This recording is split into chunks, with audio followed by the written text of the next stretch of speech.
Salut mes crados, j'espère que vous vous portez bien. Aujourd'hui, il n'y a pas de surprise, hein, vous le voyez là juste affiché. Je vais évoquer la théorie des cuillères dont je vous avais parlé très brièvement dans la très longue vidéo sur la fibromyalgie, 40 minutes, ça s'oublie pas, hein, c'est assez fatigant pour moi, pour vous, pour tout le monde en fait.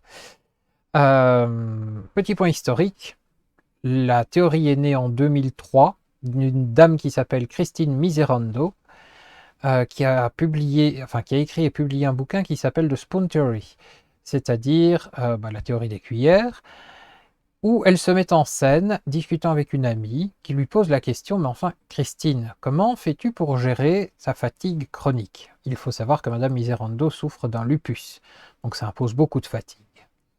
Et Christine lui répond, enfin d'abord elle cherche comment lui expliquer, puis elle lui répond, on va prendre des cuillères. C'est simple, tout le monde connaît les cuillères, tout le monde a des cuillères, tout le monde sait à quoi ça ressemble. Et on va dire que chaque jour, moi, qui suis malade, j'ai un nombre arbitraire de cuillères. C'est-à-dire que le nombre va varier d'une personne à une autre, mais chez elle, c'est un nombre arbitraire. Donc on va dire qu'elle a 16 cuillères.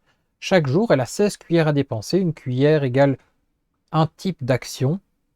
Attention qu'une action n'est pas égale à une cuillère. Parfois, une action équivaut à 2, 3, 4, 5 cuillères. Ici, voilà. Une cuillère égale un truc dépensé, une barre d'énergie si vous préférez les jeux vidéo, c'est une barre d'énergie dans votre énergie vitale qui diminue. Bon. Et elle lui dit, pour sortir du lit, ça me coûte une cuillère. Ok? Pour prendre la douche, aller aux toilettes, enfin me préparer, ça va me coûter 2 cuillères. Ça fait 3 cuillères. Mhm. Après, je vais devoir prendre la route vers le boulot. C'est essentiel. C'est obligatoire. Faut que je bosse, faut que j'ai des sous, faut que je paye mes factures, faut que je vois mes médecins, faut que je paye mes médicaments. Bref, c'est obligatoire. Je ne peux pas y contourner. Donc, il faut que je prenne la bagnole et que j'aille jusque mon travail. Une demi-heure, c'est dans les petites villes, hein. On n'est pas dans les grandes villes, dans les grandes capitales où c'est beaucoup plus. Donc, on va prendre vraiment le cadre d'une petite ville. Et alors, 30 minutes de bagnole, c'est considéré comme 4 cuillères. Donc, on était à 3, on en a 4, on est à 7. 7 sur 16, ça fait 9 cuillères restantes. Une demi-journée de travail équivaut à 5 cuillères. 7 moins 5, 2. Mhm. Oui, mais personne ne bosse une demi-journée. Généralement, c'est du temps plein. Donc, ce n'est pas 5 cuillères qu'il faut soustraire, mais 10. Donc, il me restait 2 cuillères, j'en enlève 5. Je suis à moins 3. OK? Moins 3 cuillères.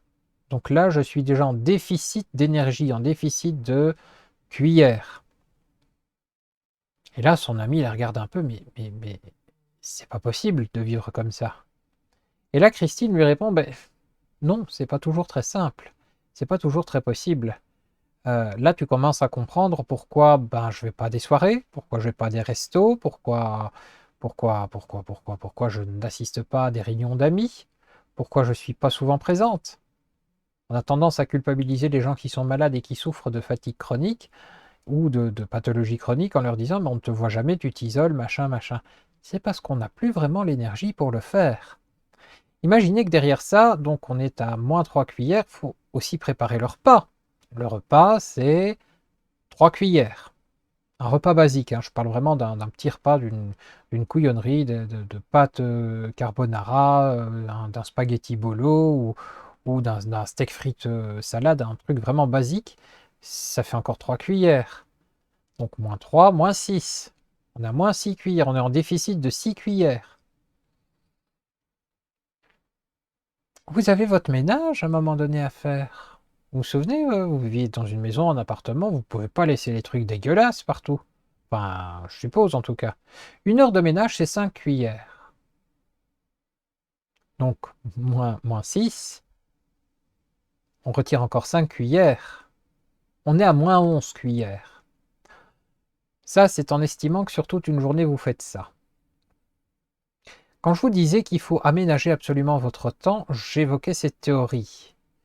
Parce que quand on est malade, bon, on n'a peut-être pas 16 cuillères, on en a peut-être 20, on en a peut-être 40, je ne sais pas exactement. Mais quand on est malade et quand on a une fatigue chronique, c'est le genre de choses qu'il faut absolument gérer. Le degré d'énergie dans lequel on va pouvoir placer un peu d'attention. À ne pas négliger derrière tout ce qui est optionnel. Les soirées entre amis, 5 cuillères. Euh, Jouer avec les enfants, 3 cuillères. Jardiner, 1 heure, 5 cuillères. Tous ces éléments-là sont secondaires. Sortir prendre un café, c'est 4 cuillères. Tous ces éléments-là sont vraiment secondaires. Et pourtant, ils sont ultra importants pour votre morale, pour votre santé psychologique. Vous devez aller chez le kiné.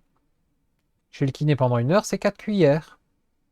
Vous commencez à comprendre le concept de ces cuillères et on se rend compte à la fin de la journée, quand on a vraiment fait la comptabilité de ces cuillères dépensées, quand on est malade, que on est en déficit constant. Alors on peut bien se dire à un moment donné, tiens, aujourd'hui c'est samedi, c'est dimanche, je vais pas bouger, je vais juste me lever, je vais juste me laver, me préparer, bouffer un petit peu et je sors pas. On est aux alentours de 9 cuillères qui sont préservées. On se dit, bah, ces 9 cuillères préservées, elles vont s'accumuler avec les 16 de demain. Non, ça ne fonctionne pas comme ça, je suis désolé de vous le dire. Les... Oui, je reprends mon pinceau, j'adore ça. Les cuillères qui sont épargnées, elles sont perdues. Les 9 cuillères que vous avez épargnées sont perdues. Vous recommencez le jour suivant avec 16 cuillères si vous êtes malade.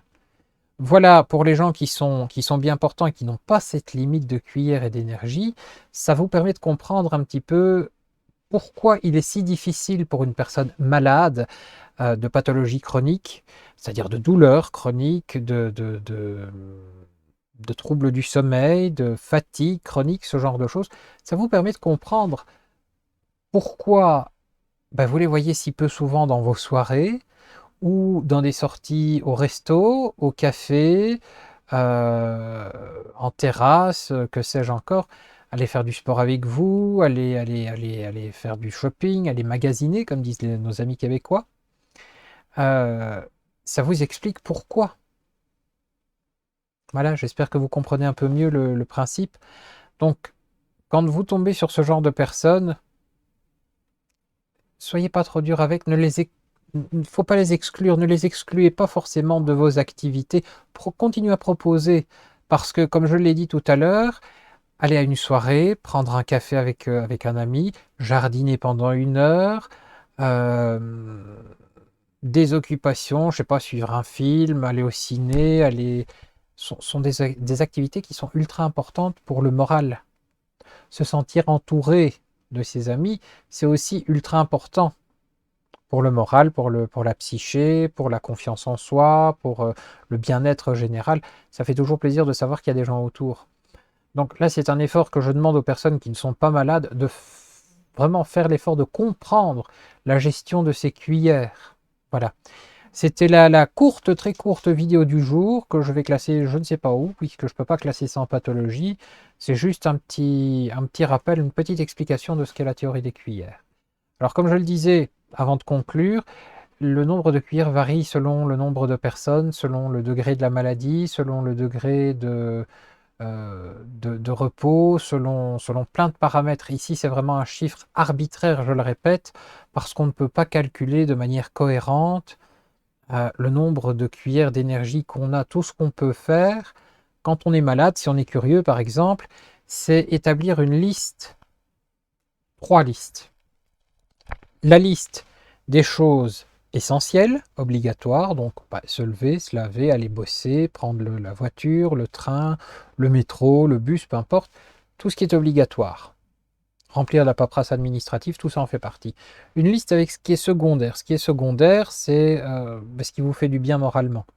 Voir des potes, aller boire un café, aller au ciné, aller au resto, jardiner, préparer un repas, regarder la télévision, jouer à un jeu vidéo, tout ça c'est secondaire. Et puis vous avez d'autres occupations sur le côté qui sont, là c'est selon votre choix, aller faire 1 heure de kiné, euh, téléphoner pendant 20 minutes, imaginons. Euh, faire des devoirs, apprendre des choses, réfléchir, se former à autre chose en annexe de son métier. Tout ça sont des choses secondaires.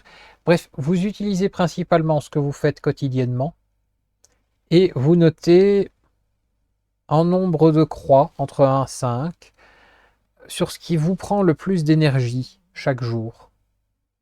Et vous notez tout ça et vous faites ça sur un mois et vous aurez l'estimation. Et alors surtout, une fois que vous arrivez au stade où vous vous sentez fatigué, épuisé, même si c'est à 14 heures, même si c'est à 15 heures, en pleine activité de ceci ou de cela, vous notez un rond rouge.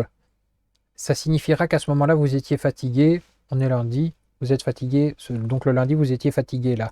Mardi, vous faites pareil. Vous recommencez la même liste et vous notez où vous êtes fatigué. Mercredi, c'est pareil. Jeudi, vendredi, samedi, dimanche, vous faites pareil. Des croix et puis au moment où vous êtes fatigué, des ronds. Ça vous donnera une possibilité d'estimer le nombre d'énergie dont vous disposez, le ratio d'énergie, surtout aussi à quel moment de la journée vous êtes fatigué. Si évidemment vous vous rendez compte que le mercredi, au lieu d'être fatigué à partir de 15 heures ou de 16 heures, vous êtes fatigué à 11 heures, ça veut dire que vous êtes en déficit de sommeil, en déficit de repos. Si au contraire vous vous rendez compte que ça stagne, ça veut dire que votre cycle de sommeil est plus ou moins égal, similaire. Ça se passe rarement dans le sens où vous vous dites, tiens, aujourd'hui je suis moins fatigué, je me fatigue à 17 heures. Encore que le samedi, le dimanche, éventuellement, ça peut se passer comme ça. Voilà, c'était l'explication de la théorie des cuillères. Vous pouvez gratter sur Internet, Google, mais ça va vous donner tout un tas de versions totalement différentes au niveau du nombre de cuillères, je vous ai dit arbitraire, et au niveau du principe, etc., etc. Mais en gros, c'est ce principe. J'espère que vous aurez appris quelque chose, et puis j'espère vous revoir pour la suite du chemin, de la route, parce qu'on a encore beaucoup, beaucoup, beaucoup de choses à aborder. Sur ce, je vous souhaite la pleine santé, la pleine forme évidemment. Et à la prochaine fois avec plaisir. Salut mes crados!